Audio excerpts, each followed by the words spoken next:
இந்த பாட்டுல எஸ்பிபி மூச்சு விடாம ஒரு சரணம் பாடிப்பாரு.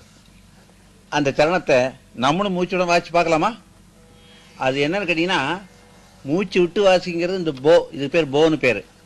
இதை கட் பண்ணி எடுத்து வாசிக்கிறது மூச்சு விட்டு வாசிக்கிற மாதிரி. எடுக்காமையே வாசிக்கிறதா மூச்சு விடாம வாசிக்கிறது.